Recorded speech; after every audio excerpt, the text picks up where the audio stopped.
consistent when it comes to producing online content. It's my thing. I enjoy making videos and taking photos, writing blog posts, but it's not my top priority at the moment. And since I don't have as much time as I want for production, I try to streamline my process as much as I can. This involves minimizing my kit and a few compromises here and there. And this kit may not work for every situation, but it works for the majority of my needs. With that said, here's my Canon EOS M50 video kit for early 2020, as well as some reasons why I chose these items. Number 1 is the Canon M50. The kit revolves around this camera, and this has been my main camera for 1.5 years now. The main features that I love about it are the ease of use, dual pixel AF, and the swivel screen. I find Canon's menus easier to navigate compared to other brands that I've tried, and the dual pixel autofocus as well as the swivel screen makes filming so much easier compared to when I was using the Canon M1. Number 2, Canon EF-S 10-18mm f4 to 5.6 IS STM.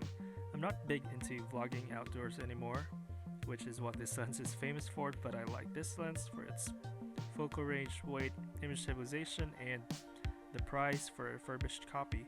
I think it's about $200 from Canon USA. And then I know there's the native Canon EF-M 11-22 that is way smaller than this one with the adapter and all, and others say it's also sharper, but that is also more expensive even if you're getting it refurbished. Number 3, Canon EF-M 32mm f1.4. This is the newest addition to this kit, and it replaces my 22 and 50mm STM.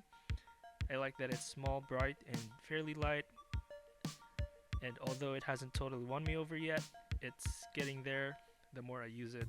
I want to make a detailed review or blog post about this lens, but I still need to do more testing and still need to use it more, and for now I have this first impressions video linked in the description.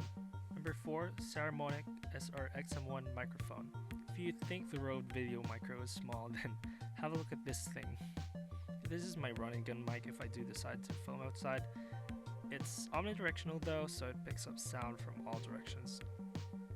Number 5, Aputure A.lav. This is my indoor mic and I've had it for a while now. In fact, I'm using it to record this right now. I have it connected to my phone via the supply TRS cable, which is handy. And I know having 2 microphones probably goes against my quote-unquote minimizing, but this is what I have right now and I don't want to spend more on a new mic at the moment. Maybe in the future. Number 6, Rollei travel tripod. It's small and light and not that sturdy. The M50 with the lens on is probably the limit for this tripod when it's extended to full height, but the real reason I got it is because I found it for $21, and for that price I guess I can't complain. I also have a Joby GorillaPod, but that's too fiddly, so I just use this whenever. Number 7, Yongnuo YN300 version 3 LED panel. Like most items on my list, this panel is easy to pack.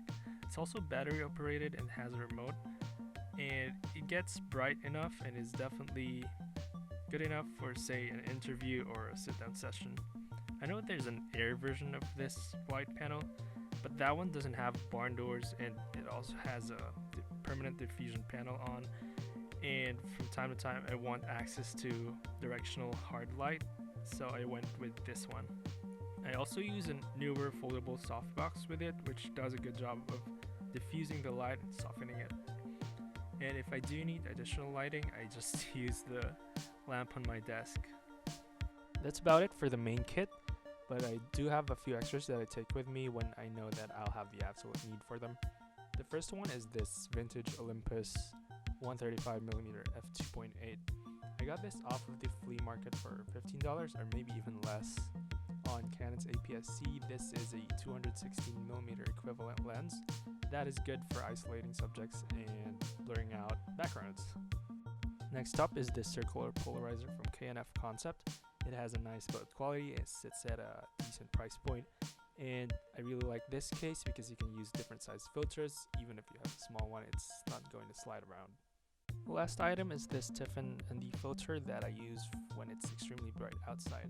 It's also very useful for long exposures and time lapses.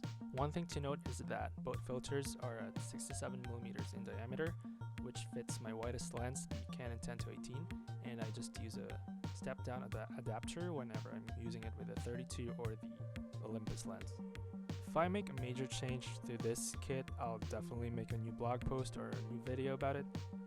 And if you have questions about any of the items that I talked about in this video, feel free to leave a comment down below. Thanks for watching and see you in the next one.